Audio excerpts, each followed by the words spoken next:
we have classes at a church building, but people don't have to drive and try to find a parking place. So people enter in right at the last minute. But nobody can interrupt me, and that's no fun. So that's, because, the talk could be like 5 seconds, or it can be hours. It depends, how much people want to know and how much details you want to get into. So. Well, we're going to try to hold our questions till the end, but we will be asking folks to ask you questions at the very end. And this is we'll take 45 minutes is as long as we have, because we have another class. So this will go by fairly quickly. Okay. So we will ask our Zoom participants if they have questions when you're ready. And then also we have folks on Facebook that may be writing in questions, and that we will ask you, Gina or I. So we'll be here with you the whole time looking for those. Gotcha. So Leah, I have sort of a few examples of the real life procedures, just some pictures and whatever. So I can stop before that to answer questions, or we can just do it at the end. So what do you think would be better? Why don't I stop you at a little after, what time is it? 10:30 and say that we're about getting ready for. By 10:30, I'm going to be done with the whole talk. Okay. Well, when you wrap up, we'll ask questions. We're pretty flexible here. Okay. You just present your information and then we'll take questions. Okay, I do want to say that we are live on right now, and we're being recorded. So we're live on our Life Quest of Arkansas Facebook page. Welcome to everyone. This is our second program for Heart Healthy Month, and we have Arkansas Heart Hospital. Arkansas Heart Hospital is one of our lead sponsors at LifeQuest, and they take their job very seriously. Not only do they have their logo up, but they also help with education. They're a very important part of our curriculum. And last week we heard from Dr. Paichow, and this week we have a new guest, Dr. Anton Lishmanov, who is another interventional cardiologist who's going to be particularly talking about cardiac catheterization, and why we need one, what it is, and what do we do if we are referred to have a procedure done. So I wanted to give you a little bit of background of information. I told him I might make some things up, but just to stay on point, Dr. Lishmanov is originally from Serbia, and he is relocated to, is that right?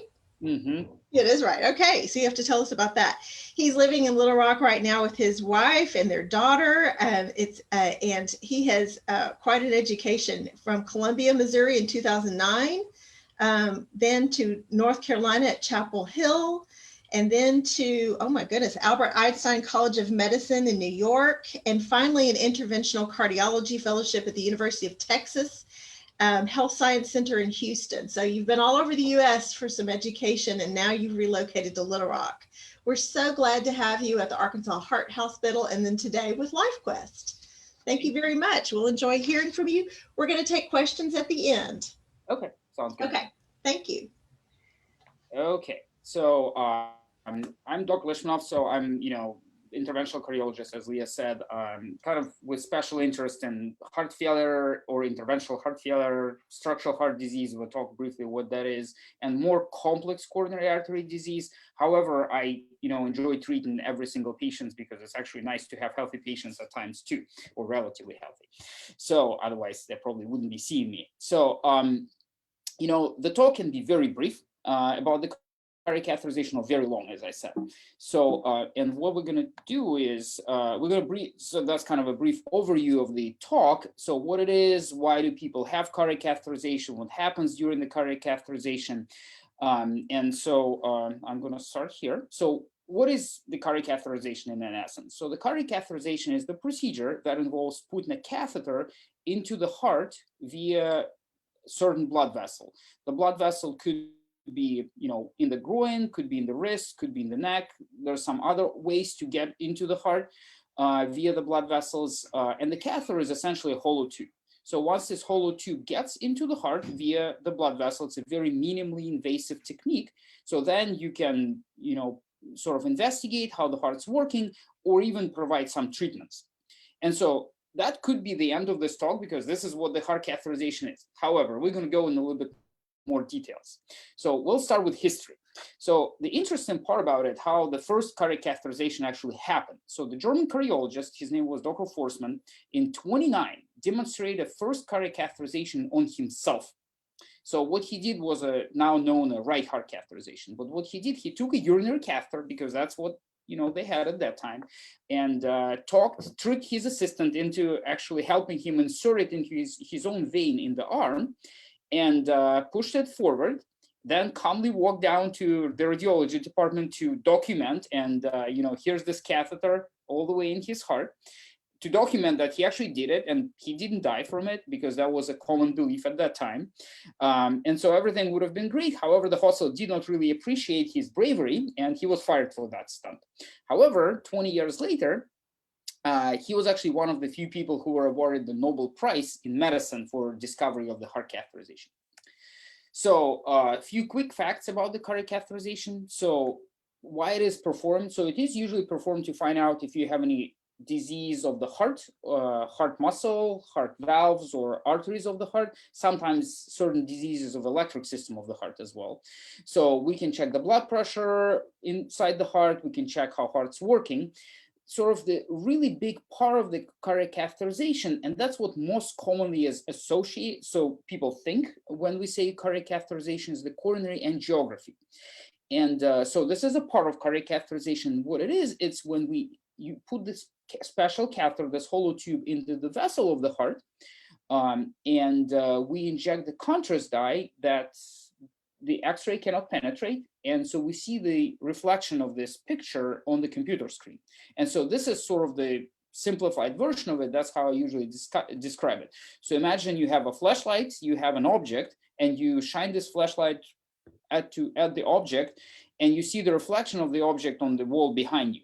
And so that's the same idea that we use during the coronary angiography, which is a part of heart catheterization. And so here on the still image, you see the catheter going through the groin vessel all the way into the heart vessel. We inject the dye, which looks black in here, and we see the reflection of the vessel of the heart. So that kind of looks relatively normal. That looks relatively normal. However, here we see the narrowing. So that's, again, the reflection, how the narrowing would look. And that's a blockage or stenosis in the vessel of the heart that could be causing some troubles for this particular patient. So where does cardiac catheterization or cardiac cath happens? So it happens in the cardiac cath lab, usually. So this is, unfortunately, I couldn't find the picture of our cath lab. Usually it's a lot of people standing, hugging each other in front of the equipment, but this is how the cath lab, and this picture is very similar to our brand new cath labs up in the Anton hospital that just recently opened. And so you would have an X-ray camera. So that's where the X-ray comes from. This is the screen that captures the X-ray. So the patient would be laying right here, covered with special sterile dressing. Usually the procedure done under some light anesthesia. Again, depends on the complexity of the procedure. And so this camera will be kind of swirling around you as we take our pictures. The pictures will be projected on the screen, and then the cardiologist and whoever is assisting him will be standing right here. So. And so this is the video of the cardiac catheterization. So it was taken from Elsevier. So what they're showing here is, and I'm going to stop here. So here, what they're showing is the heart vessel. So this is the vessel kind of that feeds the heart with the blood, and there is a plaque in here. And so there's a blood flowing through it. So So if you have something like this, you may need a heart catheterization. So after a patient puts to light sleep, kind of twilight sleep, we get access into the vessel. Here they're depicting the vessel in the groin. So very important thing to notice, and I kind of just noticed it as I was, refreshing my slides yesterday, that the place where they put a tube is not the right place. It needs to be like down here. So this is more of a stab wound into the belly. So this is incorrect depiction, but the idea is actually the same. So we get the catheter through this, we put the hollow tube in the groin vessel, we put another hollow tube all the way into the heart, get the hollow tube to the heart vessel. So this catheter, as depicted here, goes up. And once it's in the correct position, we gently sort of position it at the big ostium at the beginning of the vessel of the heart and inject the dye. And so here's the same picture, kind of more in the video motion, not in the still motion, and you see the blockage depicted. So the nice thing about the heart catheterization, there are a lot of ways to look at the heart and kind of briefly talk about that too. But the nice thing about the cardiac catheterization that usually we can treat the problem if we find it on the spot, and that's what's depicted here. So we slide through this whole catheter, we slide a special balloon inside the vessel of the heart.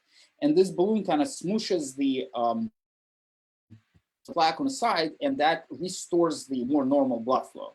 Most of the time, however, we don't do just the ballooning, we also use what's called stents. And a lot of people hear, oh, I got a stent, I got something like this. And so here's the procedure, kind of the 3D animation that depicts the stenting portion. And so what the stent is, it's a mesh looking structure. So that's going to come on the balloon. So it's mounted on the balloon. And so what it does, we inflate the balloon. So the plaque is being pushed on a side. However, the stent later on stays inside the vessel and works as a scaffold to prevent the recoil of the vessel, or sort of the vessel collapsing back on itself after we stretched it. So why do people have cardiac catheterization? So again, so suspected or known coronary artery disease, so heart vessel blockages. So you can have some problems with the heart valves. You may have high blood pressure in the lungs, also known as pulmonary hypertension. So you may have a congestive heart failure or failing heart, or you may have a cardiomyopathy. So some certain specific diseases of the heart muscles. And heart catheterization can help you understand why that's happening and what can be done for that. Sometimes people born with the congenital heart defect, so defects in the heart, the holes in the heart, or some narrowing in the heart structures, and so cardiac catheterization can determine this. You can also use it sometimes to evaluate the problems of the heart rhythm, and I think you guys are going to have a talk on atrial fibrillation later on this month, and the physician who's giving the talk will kind of expand on that a little bit more, and you can also investigate some other types of diseases with the heart. So procedure is usually very safe. If you're just talking about the diagnostic coronary angiography or diagnostic heart catheterization, the chances of something happening is extremely low. You probably would be safer in the cath lab than driving a car, and definitely way safer doing something like this. So what are the alternatives? So if somebody tells you, okay, so the doctor tells you, you need a heart catheterization or heart cath or coronary angiogram or some other, kind of flavor of this. Most of the time, a lot of times you truly can understand how the heart works without the heart catheterization first. You can do an echocardiogram, an ultrasound of the heart. You can do a CAT scan and get really nice pictures, and you can see that they're sort of somewhat look the same way as the coronary angiography does. You can have a nuclear stress test, which gives you sort of how the blood's redistributed through the heart muscle. Nonetheless, all of those tests have limitations, and any test, and the heart cath has limitations as well. However, since its introduction in 1950s, cardiac catheterization remains the gold standard for diagnosis of heart conditions or heart disease. And a lot of times when other tests are not conclusive, we revert to the heart catheterization to be this final tiebreaker test as a test. And the other thing is, if you need any kind of treatments, like a minimally invasive treatment, like a stent implantation, there's no other way of getting around it other than having the heart catheterization done. And there are certain certain types of conditions when I would never treat the patient without having the results of the heart catheterization, because that would be just kind of doing things blindly in a way. So how do you prepare for the procedure? Usually it depends on the hospital or the clinic or wherever the heart catheterization happens. And that needs to be discussed with your physician and the treatment team. But usually we ask you not to eat or drink a few hours before the procedure, just as a precautionary, because you will be getting some sleeping medicine and pain medicine most of the time. Your treatment team needs to be aware what medications you are taking, because certain medications we may ask you to stop certain medications before the procedure. However, don't ever do anything without consulting with your doctor. And very important to know about your allergies. So the most important ones would be allergies such as to contrast dye. Sometimes people have it, or latex. We don't really have a whole lot of latex products anymore, or natural rubber products in the cath lab. However, occasionally they do happen, and it's kind of important to know if you do have a latex allergy. And always make sure you have a driver, because most of the time we'll give you some sleepy medicine. So what happens after the heart catheterization? So again, typical diagnostic, no interventions, no stent, heart catheterization will look like this. So this is again picture from an internet, so we're not violating anybody's privacy. But so you see the gentleman sitting in the chair. So he just underwent a procedure that was done through the vessel in his wrist, not the groin as was depicted on the animation, and he's just kind of enjoying watching TV. Most of the simple stent implantations for somebody who comes in, as an outpatient would essentially look the same way. And most of the time nowadays, at least in Arkansas Heart Hospital, we do most of the procedures through the wrist, with a very rare exception if it's something very complex or not just a basic heart catheterization. So here's the real life examples of coronary angiography and certain coronary interventions and certain heart interventions. So, so here's the picture. So this is 35-year-old gentleman, comes in with sudden onset of chest pain, not feeling good. I feel like I'm about to die. So the good thing, he came real quickly. So we took him to the cath lab. So this is the catheter inside the vessels of his heart. So this is a reflection of his heart vessels. And so this is one of the first pictures that I took. And so you see this kind of like thin object here. It's a coronary wire, and it kind of seems like it's going into nowhere. So the reason why it's going into nowhere is because we inject the contrast, it goes into the vessels that are healthy. And so he has a vessel here that is completely closed by the blood flow. And so after about 15 minutes and implantation of a heart stent about in here, so you can see now that, he just had this like nothing here, and now he has this huge vessel here, pretty big vessel here and here. And so what he was fixing to have a massive heart attack. Well, he actually did have a massive heart attack. We just managed to stop it real quickly so that his heart didn't sustain as much damage as he would have had otherwise. So back in the days, that was a completely deadly, it was essentially a deadly condition, and people wouldn't have not survived that. So here's another example. So in this case, this is the gentleman who already had a bypass surgery. That's how the wires look on the X-ray post the bypass. That's in your kind of breastbone. So he already had stents. He already had bypass surgery. Some of his bypass grafts already failed, and unfortunately, he had a complete blockage in his what's called right coronary artery. So the techniques develop nowadays immensely. And back in the days, and actually that's what the gentleman was told, listen, it's closed, it's been closed for a while, your bypass graft is closed, we can't do anything. So fortunately, he got to us, and so what we're able to do with some really fancy techniques to actually open this up, and so you can see how big this heart vessel is. So this gentleman was getting out of breath, just kind of playing he is a musician, he was playing in the band, and so he was just getting out of breath playing with his band. And now after we open this up, so now he's feeling great. So and this is the still picture, sort of before, kind of stops here and not much here, and then now you can see dye going all the way down. And so that's how the blood flow is essentially, because the dye kind of mimics the natural path of the blood flow in this situation.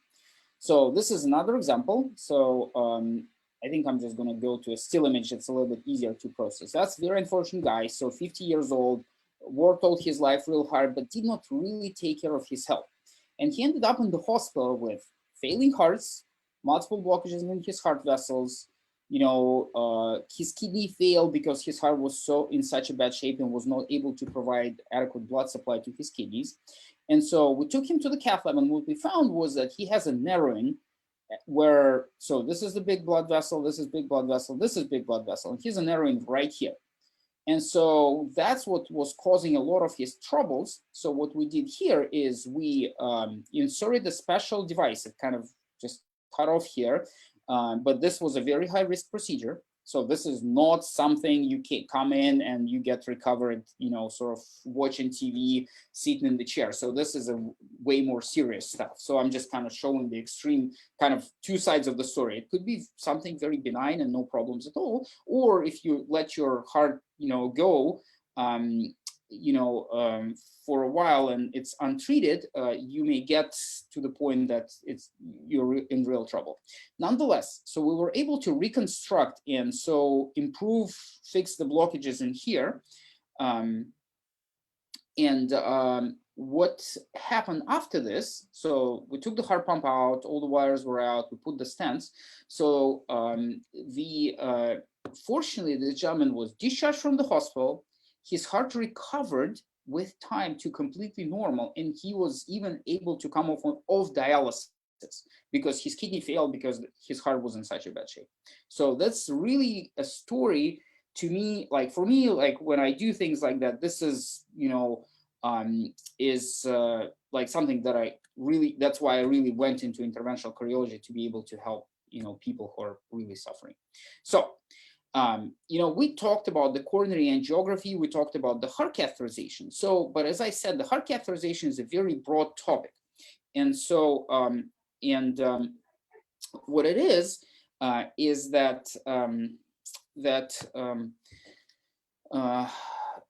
the other procedures, not only stents, can be done as a part of this idea of putting catheters or hollow tubes in the heart. And the really cool stuff is that nowadays we can fix the heart valves by using minimally invasive techniques and sort of using the same principles of heart catheterization. And so here I'm going to show you a couple examples of what can happen with the aortic valve. So this is the valve that typically has 3 leaflets. That's the last door that the blood needs to pass before it gets out of the heart. And so as we get more mature, this valve may fail. And so what you see here, there's a big hollow tube coming from the groin vessel. So this patient already had the aortic valve that's in here fail. And the surgeon put a surgical valve in. And so I took this example because it's kind of easier to sort of understand the relationship. So you see this kind of ring structure over here. And so what we have here is the big hollow tube, the wire going all the way into the heart, inside the heart cavity. So this procedure is done under general anesthesia this time because it's kind of more serious procedure. However, this patient was actually discharged home the next day post-procedure. So, but what we do here is we bring up a special valve that's kind of looks like a stent, and there are leaflets inside. And so we expand this valve inside the old surgical valve, pushing the old surgical valve on a side. And by doing so, we restore the normal blood flow.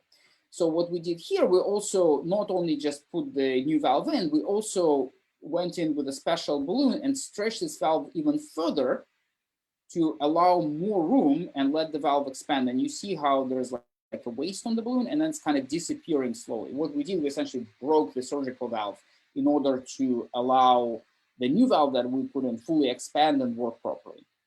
And so that's how it looks. So you see that's this stent of the new valve that we put in. It's called TAVR or TAVI or transcatheter aortic valve replacement procedure that was done here. And so now you see this ring, that's an old valve that's kind of hugging our valve that we just put in. And so we inject in some contrast dye that's, kind of lights up this area. You see heart vessels of the patient that's kind of full of calcium and things like that. But now she's feeling much better. And in this case, she was discharged home the next day after the procedure. So another condition we can treat is called mitral regurgitation or leaky mitral valve. And so what happens here is, so there are, again, 4 chambers in the heart, the top chambers and the bottom chambers. And so the mitral valve is this valve over here that separates the left atrium and then the left ventricle of the heart. All valves supposed to be a one-way valve. So they open when they need to get the blood through the heart chambers and then close so that the blood doesn't leak backwards. So you don't want to do like, 2-step forward, 1 step back. And so that's what happening here is essentially 2-step forward, 1 step back, if not even more. So the valve is not functioning and the blood starts leaking backwards. So up until probably 2010, there were no alternative other than open heart surgery for these patients. And some of them are quite, elderly and frail and not a good candidates for a conventional open heart surgery. And so what was developed is called a MitraClip procedure. So this is a kind of an old animation, a 3D animation. This is a probably generation 0 of this device. I definitely haven't worked with this particular model. That was before I even trained in interventional cardiology. But what you do during this procedure is you insert, again, the catheter, a hollow tube in the groin vein. You go to the right side of the heart, and then under special guidance of the echocardiogram, the heart ultrasound, you go from the right side of the heart into the left side of the heart. And we actually kind of sounds maybe a little bit scary, but we do it actually very often in day-to-day practice. So you get to the what's called the left atrium. This is the left upper chamber of the heart. And then this is the mitral clip depicted here.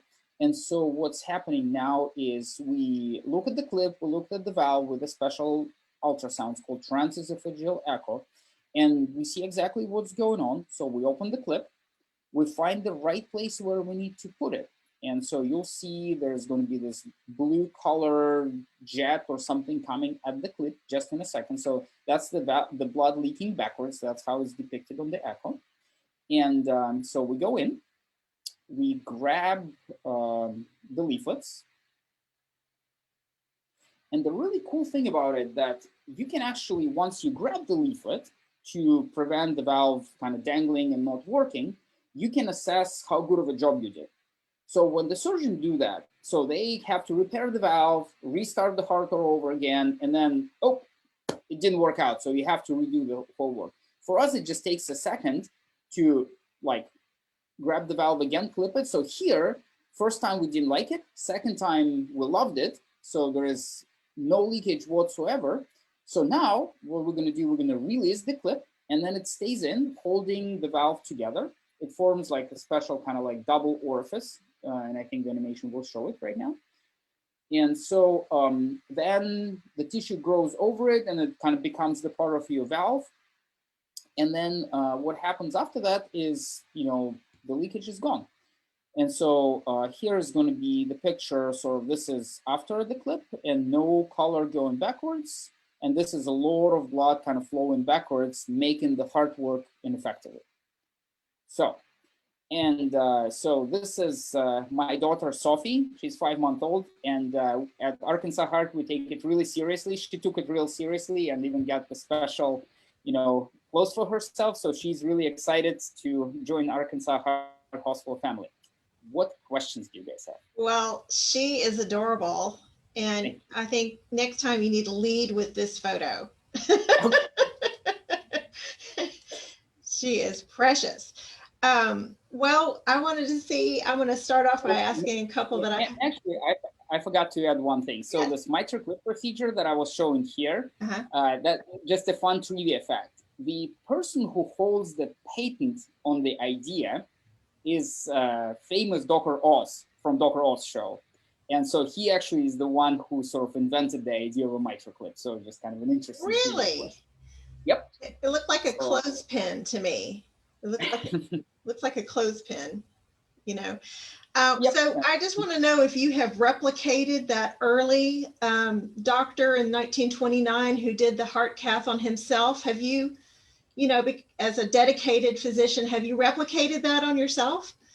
No, I did not replicate that on myself. I can tell you, though, that back in medical school, we kind of practiced on each other occasionally from just smaller IVs and stuff like this, not to that extent, but, you have to learn somehow and somewhere. So. Well, okay. I'm kind of glad you haven't. That seemed like very scary, but he did win a Nobel Prize, so there was some payoffs. How many of these do you do in a week or a month or a year? If we are talking just about the coronary angiogram, just to do a diagnostic procedure, so some of the procedure can take a while.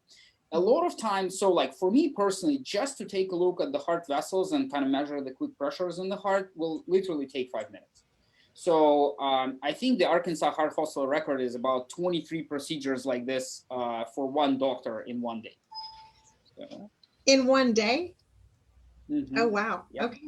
Okay. So, but here we're talking simple stuff. So yeah. Again, just take a look and then we have a conversation what we're doing after this. If you have something really complex involving heart pumps or valve replacements. So that will take longer. Not necessarily like hours and hours, but definitely not 5 minutes. Okay. I do want to open it up for questions from our participants. If you have a question on Zoom, and I know Jean is looking on Facebook as well, go ahead and unmute yourself and we will, or wave your hand and we'll, but I do have a couple of questions that have come in. I'm wondering are you using the heart cath procedure mostly to diagnose a problem or to treat a problem? Is Both. it exploratory or, okay. Both. So it depends. As I said, there are a lot of ways to look at the heart nowadays with, without using the heart catheterization and nuclear stress tests and ultrasound of the heart CT. However, sometimes they come not conclusive. And so we use the heart catheterization to diagnose the problem. Sometimes what we also do, if somebody comes into me and says, I have an elephant sitting on my chest and, every time I walk, I have to grab my chest, stop and rest. So in this case, I probably wouldn't necessarily do any kind of other test because I know that the probability of this gentleman or lady having a problem is so high that I will go straight to the money and will go straight to the test that will give me the fastest, the best kind of assessment. And then I can also treat the patient in the same situation. And as I showed the example, the gentleman came with a heart catheterization with a crushing chest pain and he had a heart attack. So it was exploratory test first. We rushed him from the ER to do this. But then once we were there, so we were ready to treat him. So.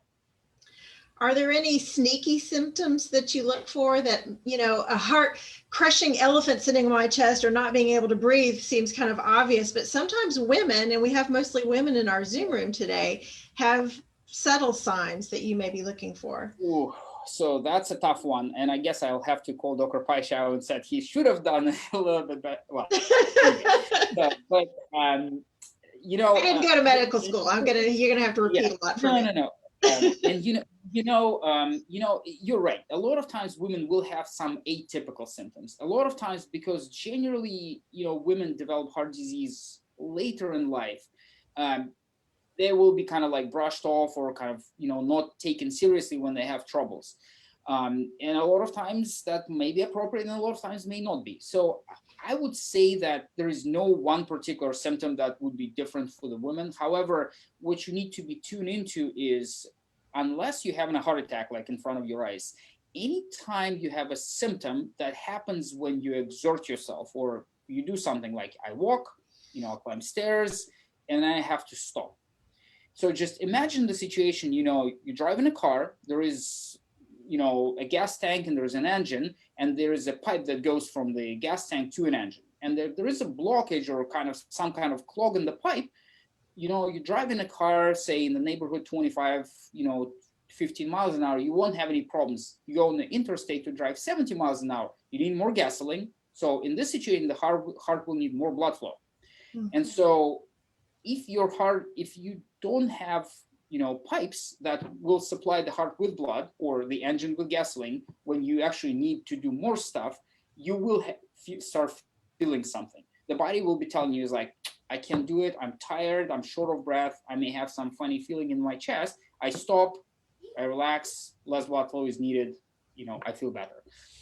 However, there is no one, kind of symptom that would be like, I'm having heart disease. Right. Unfortunately, I went to school for like 16 years and still sometimes like scratching my head is like, okay, I'm not sure what's going on here. So. Mm-hmm. Mm-hmm. Well, I have a question from Facebook and then I think another one on Zoom, a couple on Zoom. So I'll get to you. If you have your mic unmuted, I'll look for you. Well, the question on Facebook says, do stents ever dislodge? So the short answer is yes.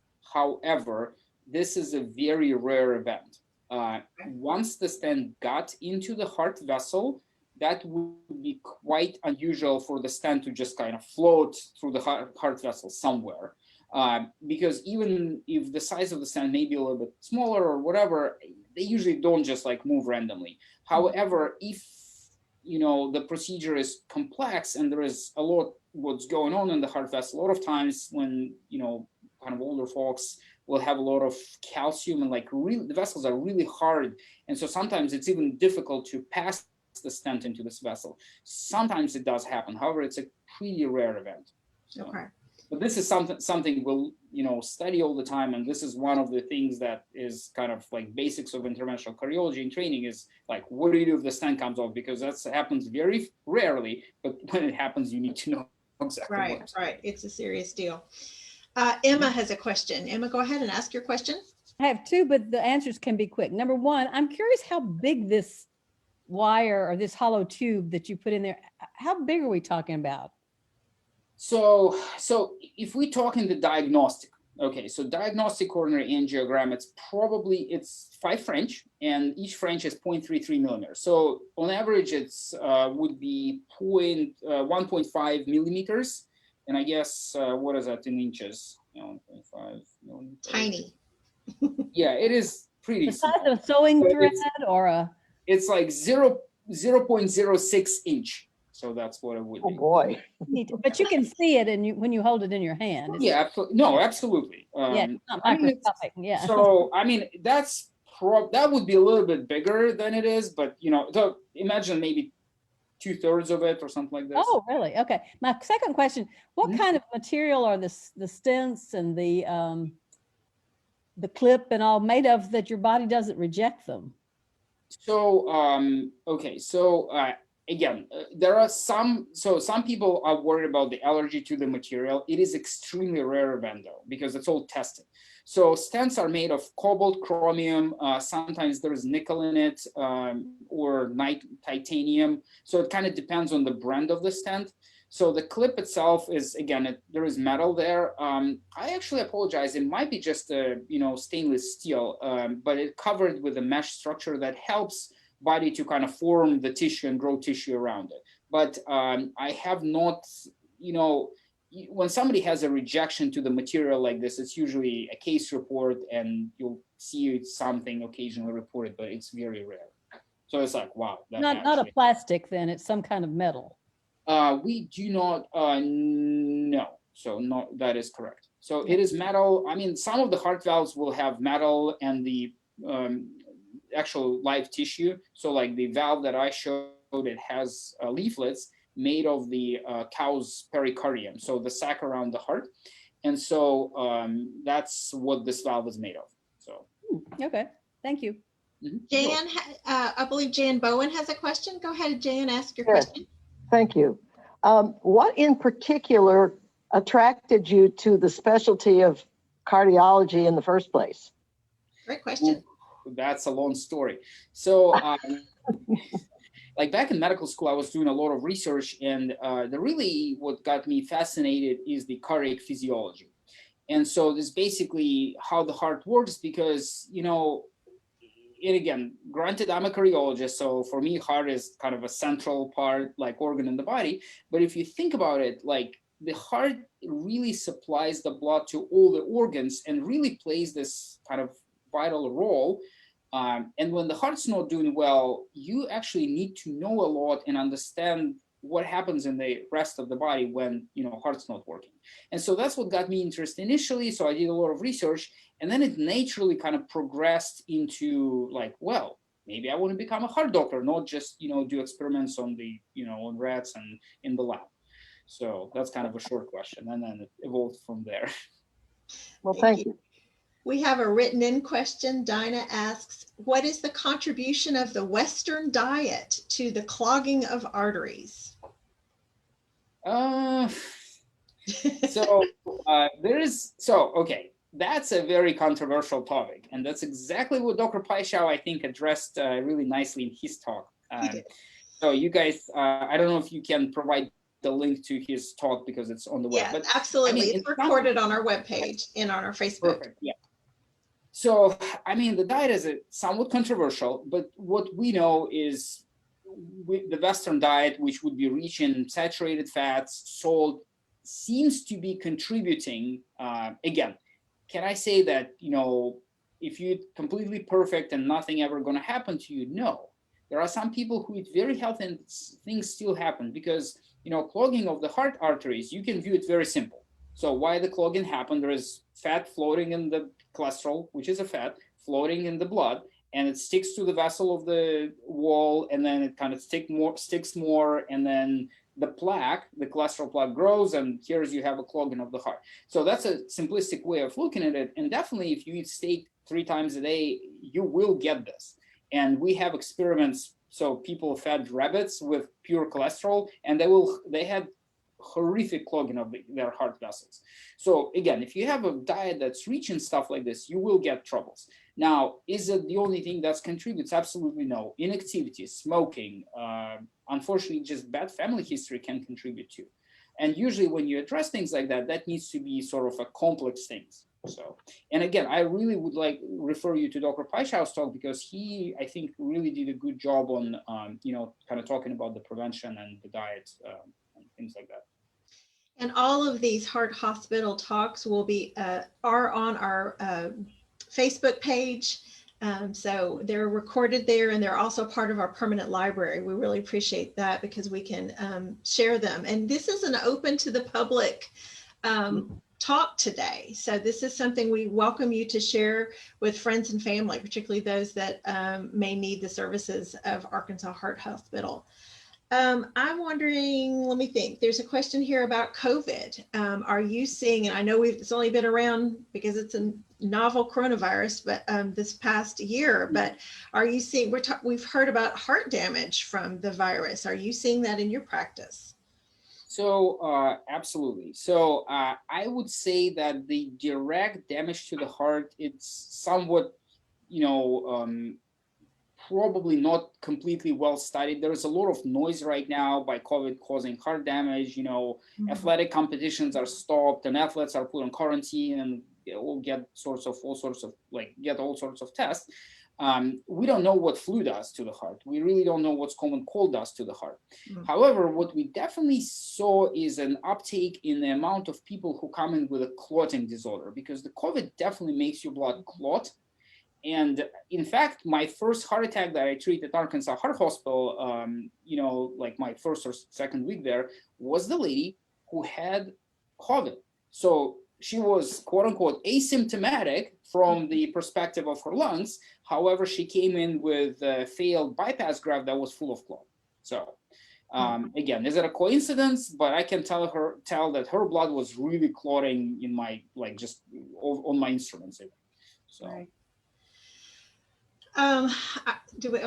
Gina, do we have a question anywhere that I need to pay attention to? Okay. I'm wondering, in your bio, it said you have a passion for helping those with a failing heart. Do you have an example of a patient, maybe, and I know I'm putting you on the spot, that stands out, that was a real success, that before and then after, how it made a difference in their lives, how they were able to maybe enjoy a better quality of life? Intervention. Absolutely. So this is actually kind of picture before. So heart function 15%, narrowing at the very kind of beginning of the 3 major arteries, heart's failing, not pumping enough blood to the kidneys. He's on dialysis in the hospital, can't do anything. Already had a cardiac arrest, actually, that he had to be resuscitated. And so after this, discharged from the hospital, off dialysis, heart function back to normal. So, that's like, as I said, this is like why I went to do an interventional cardiology, really. Yeah, so that's why you do what you do. How old was this patient? I think he was in about his 50s. Unfortunately, he kind of left his diabetes untreated, and he had really bad blood vessels. Okay. His cholesterol was actually pretty good, but the diabetes damaged his vessels in the body quite a bit. And so that's what kind of led to this.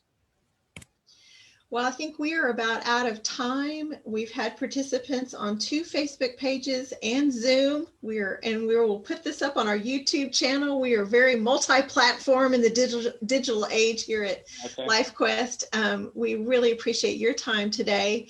We're going to let you go back and save some more lives, and wish you and your wife and your new baby daughter all the best. Here in Arkansas. We're so glad that you're here with us to help us when we need it. Thank you so much. We're seeing some claps, some thumbs up, and I appreciate everybody for joining with us today. Share this with your friends and family. Thank you so much. Thank you for being here. Have a good one. Thank you. Thank you, Vicki, for coordinating. Bye-bye.